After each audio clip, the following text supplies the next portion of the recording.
Bueno, buenas tardes, buenos días, buenas noches, de acuerdo a la hora que me estén escuchando. Y empezamos el último tema o sea, tema 2, el último precursor de la arquitectura moderna. ¿Sí? Ya hemos visto la Escuela de Chicago, ya hemos visto el Art Nouveau con su derivación en el Art Deco y las variantes en Argentina y en Mendoza. Y nos queda el proto-racionalismo, ¿no? Entonces siempre tenemos que repasar cuáles han sido aquellos antecedentes y esta diapositiva síntesis que es importante. Estos antecedentes vimos que había una crisis a esa copia de los elementos históricos tal cual habían sido concebidos, pero nos quedamos con dos líneas muy importantes, la neoclásica y la neogótica. La neoclásica que nos remite a algo técnico, y con mucha presencia de digamos, de las proporciones, de lo medido, de lo controlado, y una línea más, digamos, exuberante, digamos, más expresiva, que es la neogótica, y que nos va a seguir acompañando y va a ir cambiando, por supuesto, de nombre, pero estos son los antecedentes. Muy importante, las innovaciones que se hicieron en el siglo XIX, ¿sí? Que son el hierro, el vidrio, cómo se colocaron, ¿no es cierto? Porque no es que se inventaron en ese momento, pero la forma de colocación es distinta y tecnológica, y el hormigón armado. Las obras de los ingenieros con su mirada hacia grandes luces, y en eso tenemos ejemplos muy importantes, el Crystal Palace como espacio interior y exterior, como arquitectura y como elementos, digamos, de conexión, los puentes, y como elementos esculturales y de, digamos, de innovación y de presentación de esos medios digamos, en ferias, como es la Torre Eiffel o la Estatua de la Libertad, enfrentándose hacia una mirada mucho más regional, más artesanal y, digamos, en contra de la industria, Arts and Crafts. ¿Sí? Entonces desarrollamos Escuela de Chicago, fundamentalmente los rascacielos y el medio suburbano con la Casa de la Pradera y el Balloon Frame. Art Nouveau con las dos líneas, la línea látigo cóncavo convexa y sus distintos representantes, la línea digamos, recta, con sus representantes digamos, en los distintos países y los nombres que tiene el Art Nouveau en cada uno de los países, ¿sí? Y la derivación en el Art Deco y los regionalismos. Y ahora tenemos el proto-racionalismo, el tercer precursor de la arquitectura moderna. Bueno, fundamentalmente los antecedentes son los que hemos, digamos, establecido recién, la revolución industrial que nos viene acompañando en toda esta, digamos, exacerbación de los nuevos adelantos y la tecnología, y la arquitectura de los ingenieros, ¿sí? Entonces, la Escuela de Chicago tenía una actitud frente a la técnica muy clara, con el uso de la, digamos, el alma de los edificios, de los rascacielos, de los edificios en altura, en hierro y luego revestidos en hormigón, y la presencia del ascensor a vapor. En la Nouveau, una actitud frente a la geometría. ¿Cuál geometría? La línea. Entonces, la línea curva para el Art Nouveau cóncavo convexo de línea látigo, y la línea recta para el Art Nouveau de justamente técnico, ¿no? Bueno, ¿y cuál es la situación en que se encuentran digamos, estos precursores? En una situación prebélica, antes, ¿no es cierto?, de la Primera Guerra Mundial, pero ya presente los conflictos, o sea que ya se estaba avecinando que iba a venir una guerra muy importante. Entonces, esto influye en las tecnologías, son necesarias, en las artes aplicadas, que se ven influenciadas por la tecnología, pero también se ven con un espíritu personal propio y respetando al artesano, y fuertemente pensando en el urbanismo. ¿M? Es decir, porque la ciudad cambia, la situación cambia y hay un nuevo paradigma. Entonces, en esta mirada, ¿sí? Va a aparecer las invariantes del protorracionalismo. Esas invariantes son los elementos que tenemos siempre, que se van a repetir en todos los autores. Y eso van a ser, ¿sí?, la presencia de las nuevas tecnologías y fundamentalmente el hormigón armado. Las obras van a priorizar la economía, es decir, que van a reducir ornamento, van a reducir elementos aplicados.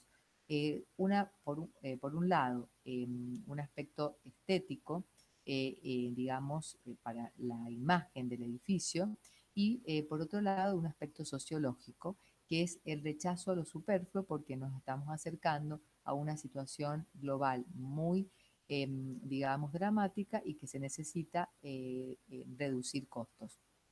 Entonces se reduce a una geometría elemental que ya teníamos como antecedente a los ingenieros, los sólidos platónicos, ¿no? Los que habla Platón en sus filósofo griego de la antigüedad clásica, que habla de que todo se puede reducir a formas geométricas elementales.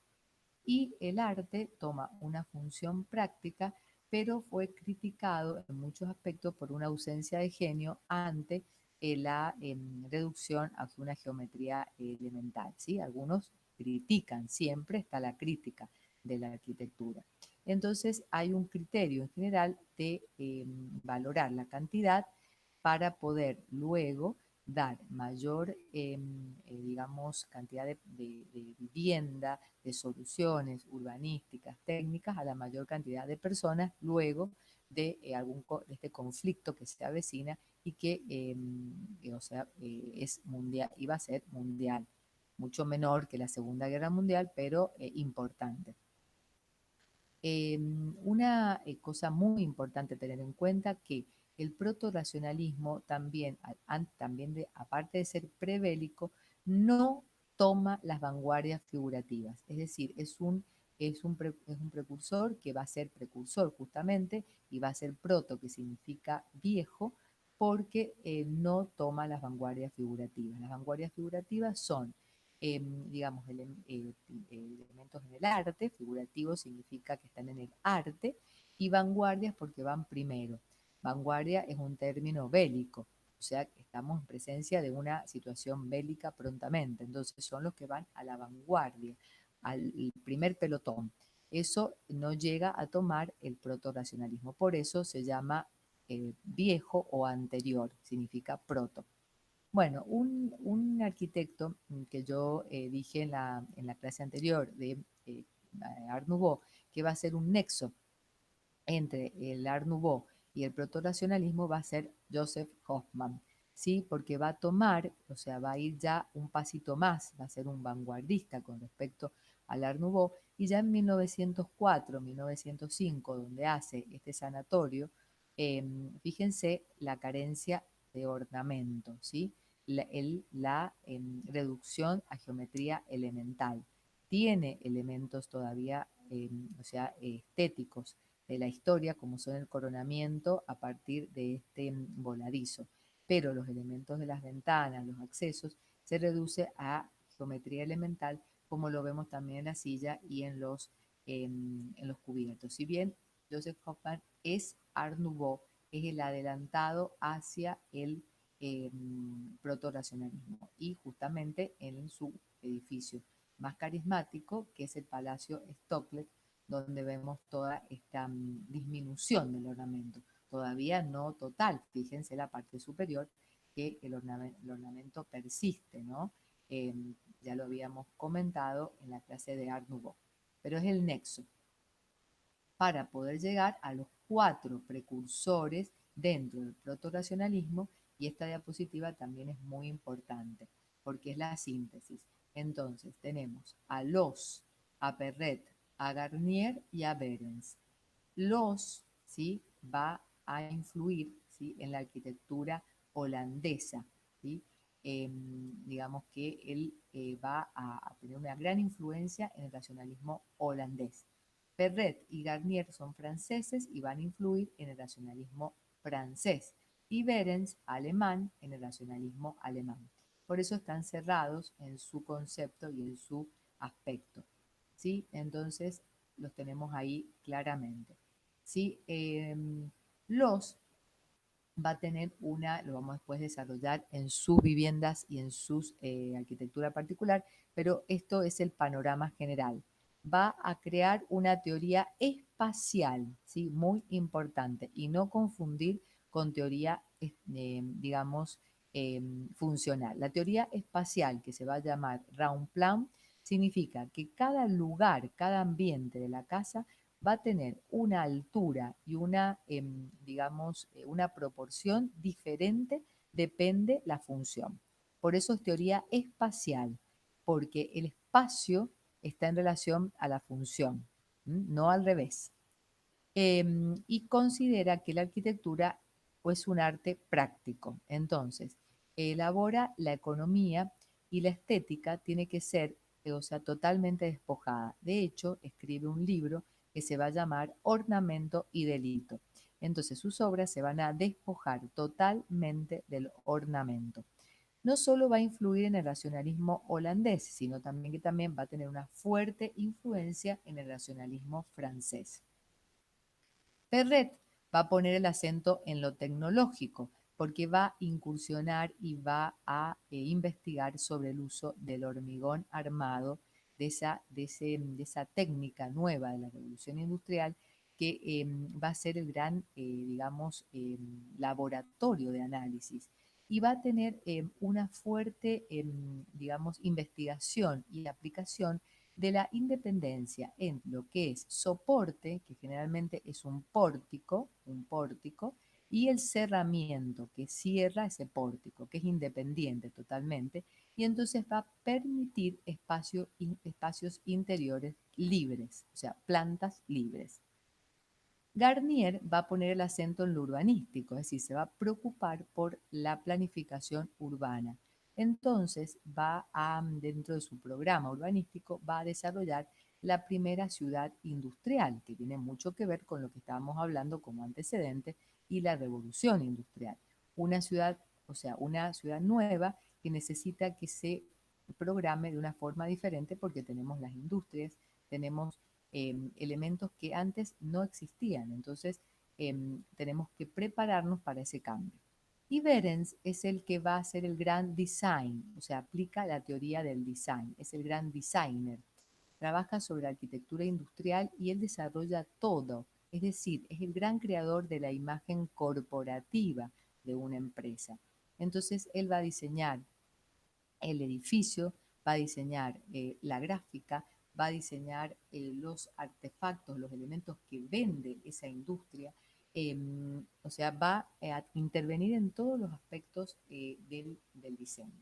Y es el que va a organizar, ¿sí?, este grupo de personas que son artesanos, artistas, arquitectos, en una organización que se va a llamar la Deutsche Querbum. Esta organización de artistas, artesanos y arquitectos va a ser el antecedente de la Bauhaus y la vamos a estudiar cuando veamos racionalismo alemán. Entonces, muy importante la figura de Behrens. Entonces, como tales, cada uno va a influenciar a un tipo de racionalismo. Vamos a empezar a ver cada uno de ellos y sus obras. Bueno, Adolf Loos, él, digamos que va a influir en el racionalismo holandés, es austríaco, ¿sí? Va a escribir el famoso libro Ornamento y Delito y va a desarrollar su obra, su arquitectura, su edificio más importante y significativo, la Casa Steiner, en Viena, en 1910, donde va a desarrollar estos conceptos del round plan.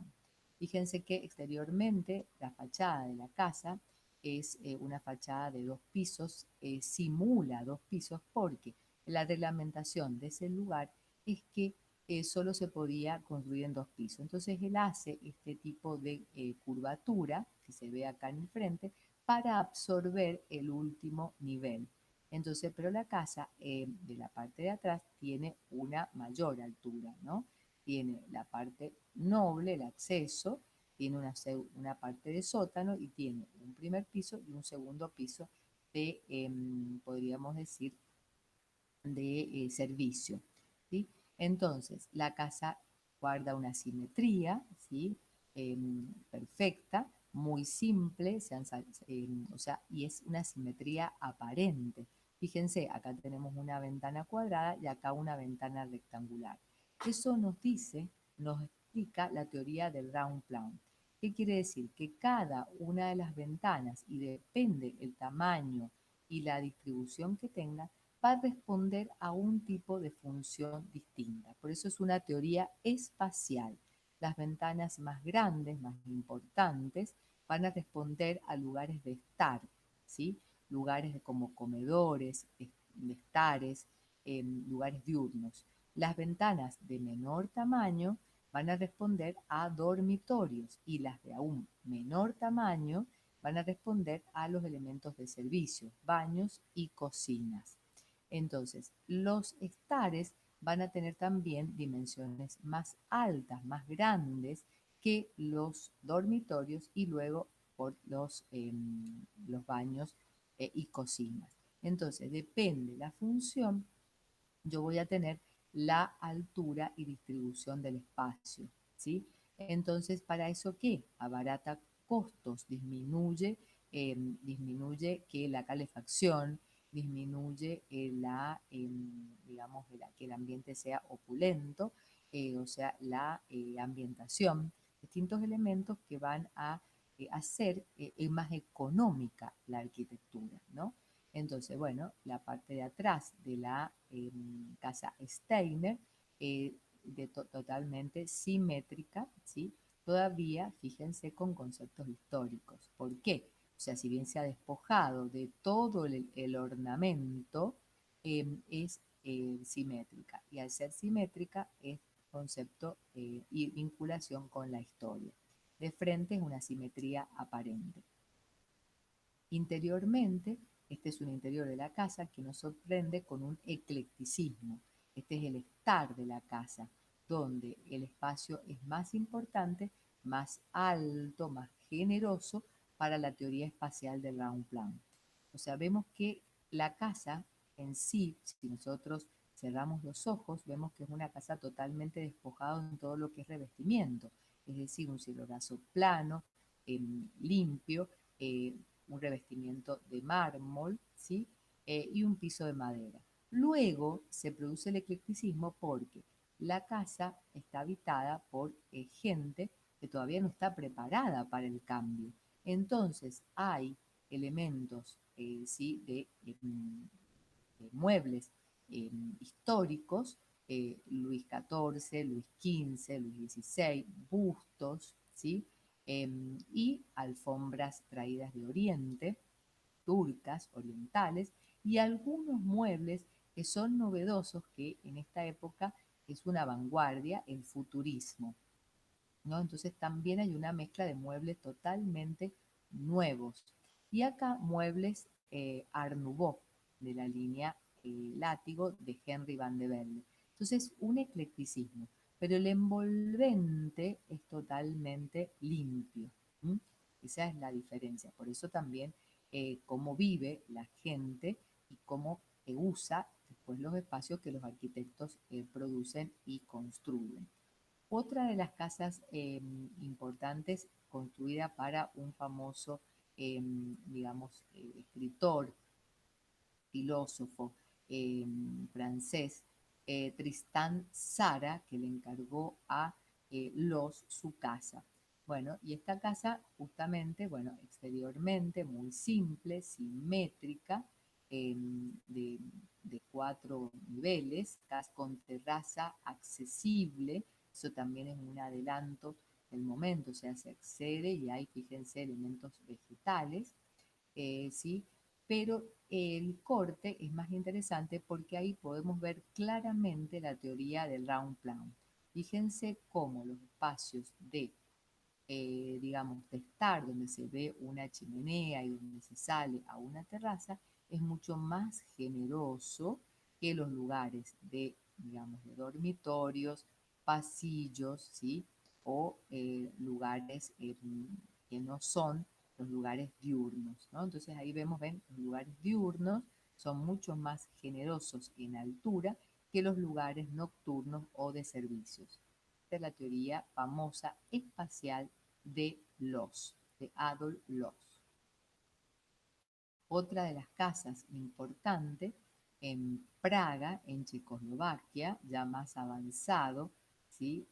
Ya estamos durante la Primera Guerra Mundial, la Villa Müller, realizada para una familia de poder adquisitivo importante, una casa de grandes proporciones, pero el sólido, fíjense, es totalmente perfecto, un prisma totalmente despojado, donde vemos el aventanamiento que se cala de acuerdo a la distribución interior.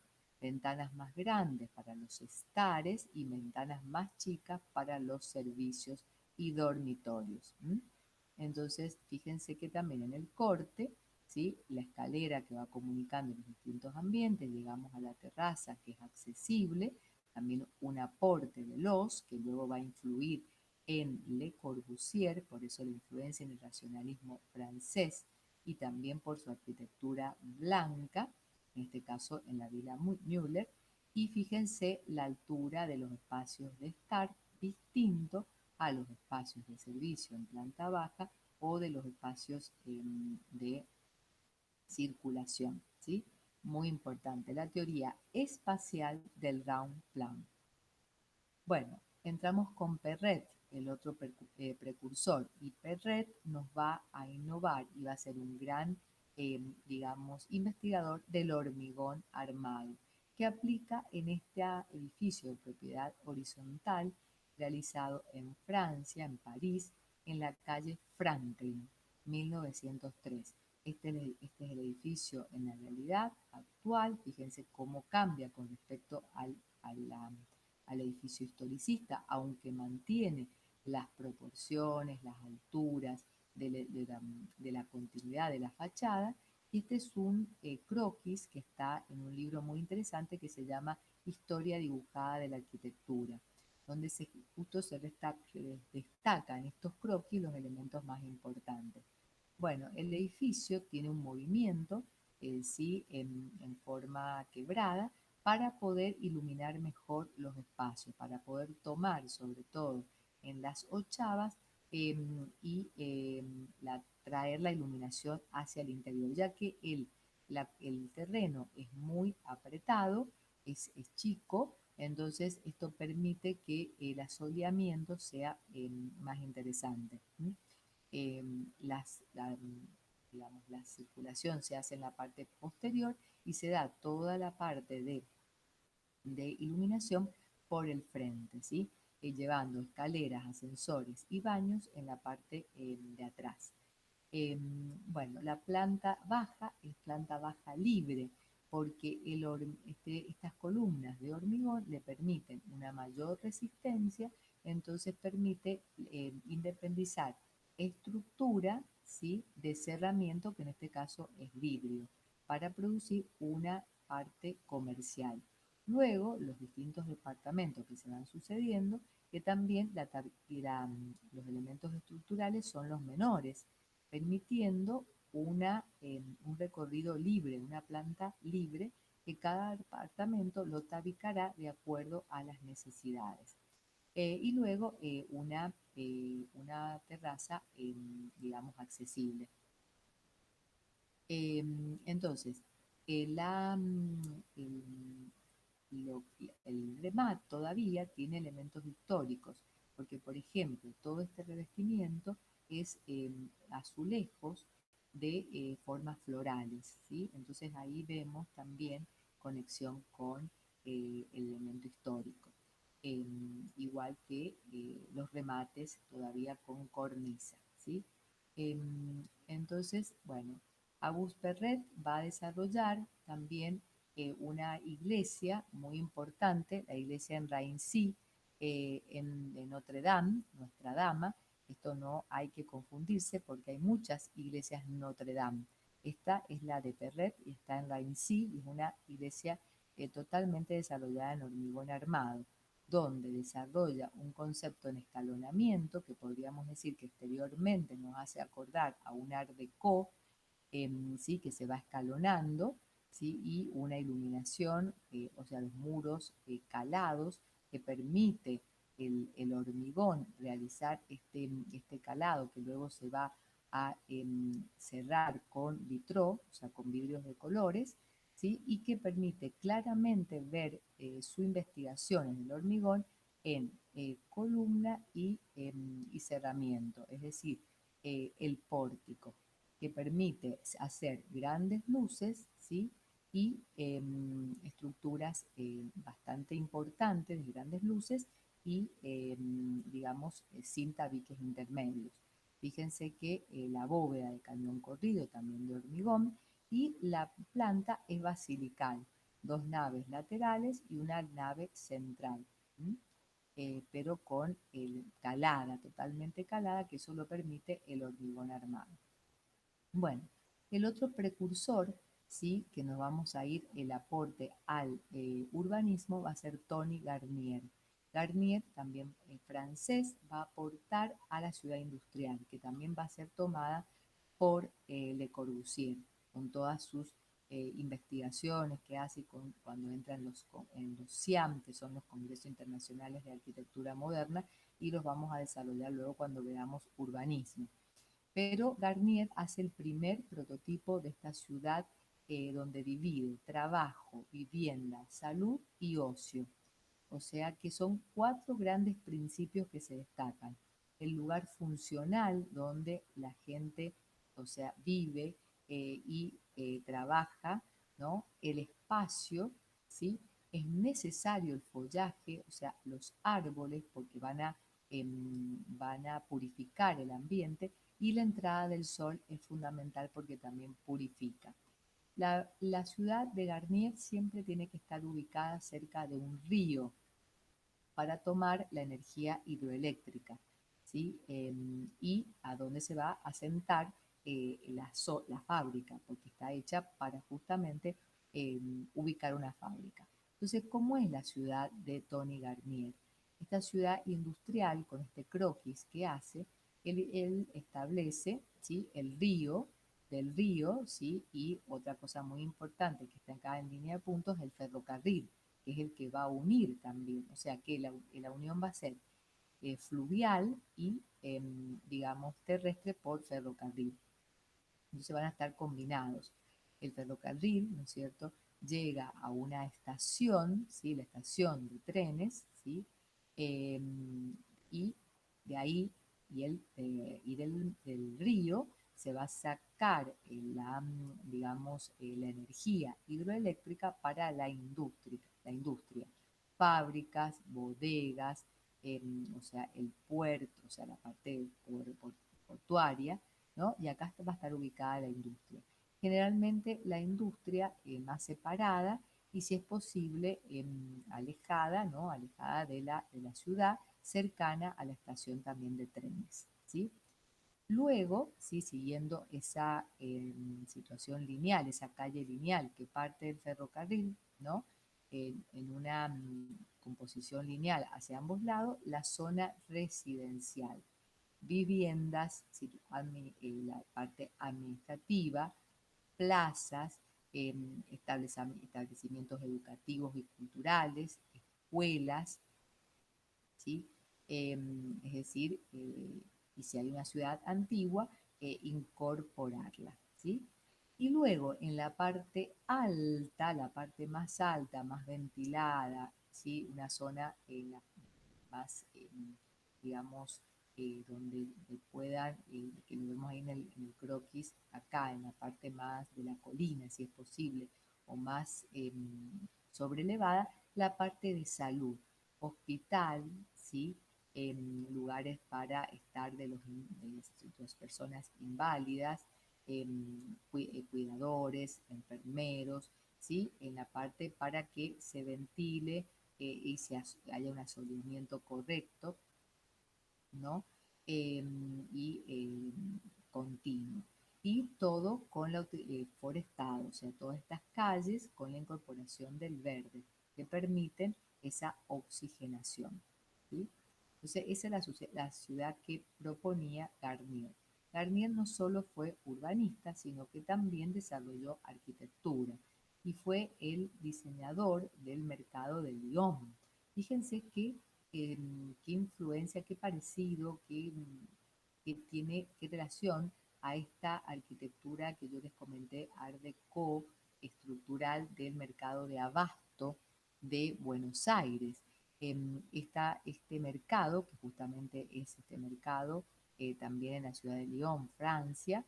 Fíjense cómo la composición es escalonada, ¿sí? Y organizada luego grandes ventanales de arco rebajado con carpintería metálica y de vidrio, una representación muy tecnológica, muy depurada, muy, digamos, libre de ornamento, ¿sí? Y utilizando lo que Perret ya también estaba innovando, la utilización del pórtico, ¿no? El pórtico y el hormigón armado, ¿no? Entonces, un edificio que ahora está puesto en valor, iluminado, digamos, renovado. Acá lo tenemos de frente, fíjense, con un obelisco, una plaza adelante que lo posiciona, es simétrico, ¿sí? Y va escalonándose hacia un lado y hacia el otro. O sea que hay una influencia Art Deco también en este edificio. Es proto-racionalista, pero también con influencia Art Deco. Fíjense los años, el Art Deco se estaba ya, digamos,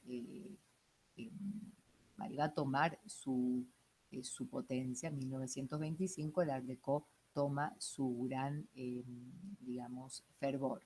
Bueno, interiormente es un edificio ahora de múltiples eventos y está desarrollado por cabreadas metálicas, ¿no? Y techo también que guarda ese escalonamiento interior metálico y con correas. Luego produce una planta libre, sin tratar la menor cantidad de estructuras interiores que permite tabicar y desarrollar actividades diversas en la actualidad. Primeramente un mercado, hoy un edificio público. Y el último de los precursores, Peter Behrens, que acá lo vemos en su alemán, lo vemos en su escritorio, con una silla, digamos que tiene una gran influencia arts and craft, con su, digamos, la indumentaria del momento, ¿no? Y el escritorio macizo, ¿no? Bueno, sus primeras obras, ¿sí? Totalmente historicistas, su casa, de una influencia alemana, una línea pintoresquista, ¿no? Con estos remates de teja, pero Peter Behrens va a ser conocido y mundialmente renombrado, ¿sí? Por su intervención contratado por la empresa, digamos, de iluminación, de artefactos, digamos, elementos industriales, AEG, del cual él desarrolla primeramente la cartelería, es decir, la gráfica de publicidad, ¿no? Publicitando qué se vende en ese lugar. Fíjense los ventiladores, ¿sí? Que hoy tenemos estos ventiladores, ¿sí? Ahora con una onda que nosotros le decíamos vintage, o vintage. Entonces, una estructura metálica y las paletas, él diseña estos ventiladores. Es una empresa de iluminación, la bombilla eléctrica, la posiciona en el medio y de ahí sale todas las posibilidades que puede lograr esta iluminación artificial. La imagen de la empresa, este es el edificio que él diseña para contener la fábrica, y el artefacto, uno de los artefactos que vende la empresa, ¿sí? Esta lámpara fabricada muy industrial y que hoy en día está reciclada y reposicionada totalmente, ¿no? Como un tipo farol. ¿Sí? Y no solo vende eso, no solo diseña eso, sino también toda una batería de cocina de pavas en cromados, en bronce, en cobre, en aceros, ¿sí? Y con distintas terminaciones. Y fíjense lo que decía él: la tipografía es una de las formas de expresión más elocuentes de cualquier época.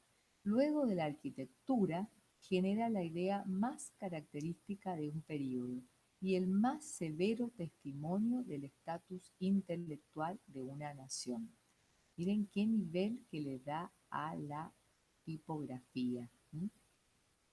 Por eso digo que empieza él diseñando carteles.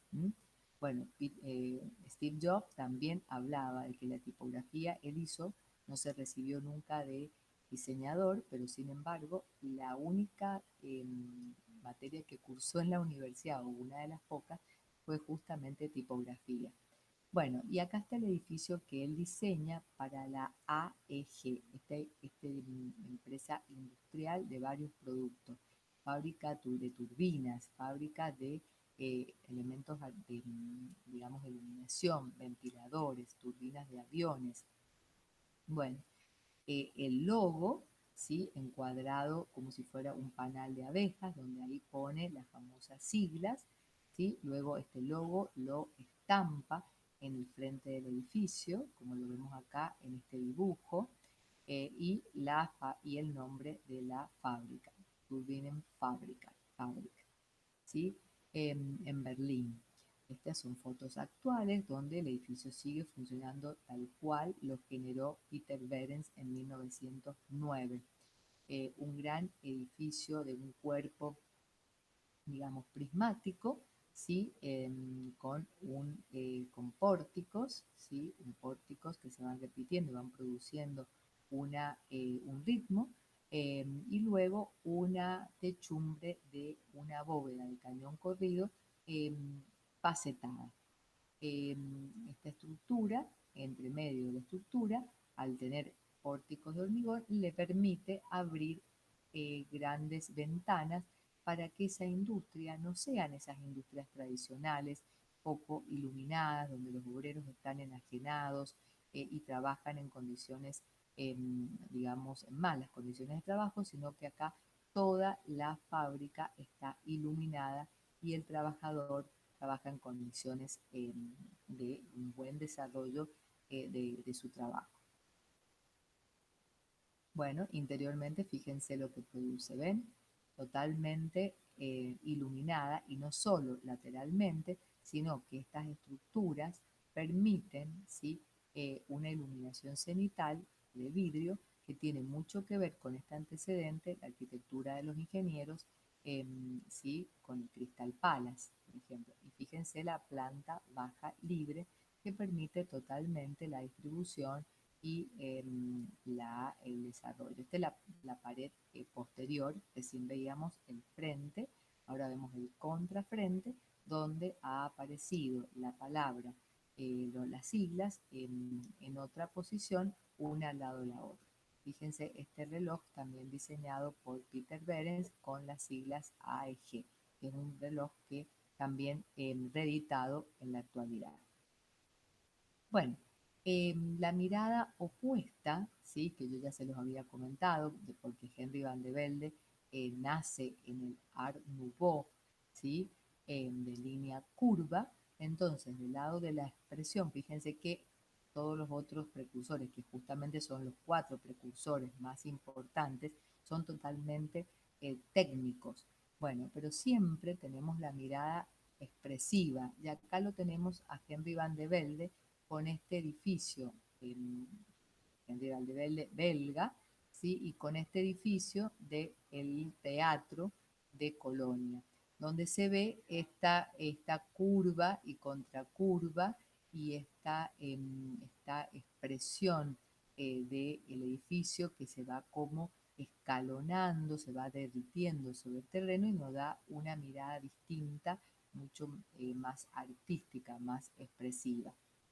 Entonces, siempre acuérdense, tenemos la parte técnica y la parte expresiva de todos los movimientos. Y en este caso lo tenemos a Henry Van de Velde, que había nacido en el Art Nouveau, pero que también lo tenemos en el proto-racionalismo. Bueno, Argentina. ¿Qué edificios tenemos de este momento? Un edificio maravilloso, importante, patrimonio de la Argentina, ¿sí? Como monumento.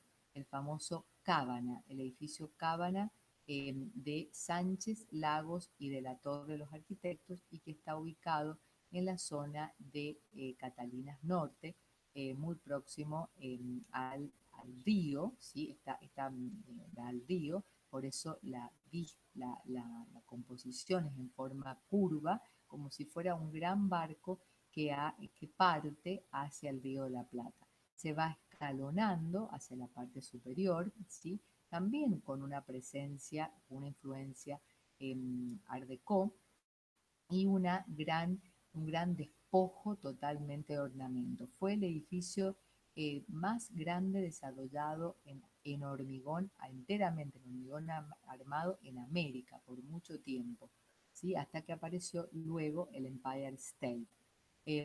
Solo tiene un elemento, un lugar, podríamos decir, histórico en el piso donde es de la dueña, Corina Cábana, que sigue siendo actualmente la familia Cábana, que no se ve acá claramente, pero tiene columnas dóricas. Pero todo el edificio es despojado de ornamento. Un edificio maravilloso para conocerlo. Y tres edificios también de este momento, de este movimiento en la Argentina, despojados de decoración, con una influencia también art déco, por el escalonamiento hacia la parte superior, pero fíjense, ventanas totalmente rítmicas y despojadas y austeras.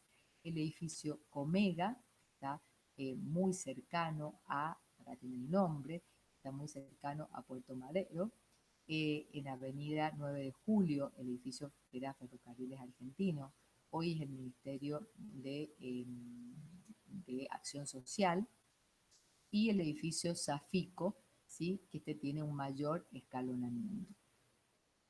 Bueno, entonces con esto terminamos lo que es los precursores. Entonces nos vamos a preparar cuando con estas fichas, que ya tenemos las dos fichas de Escuela de Chicago, ¿sí?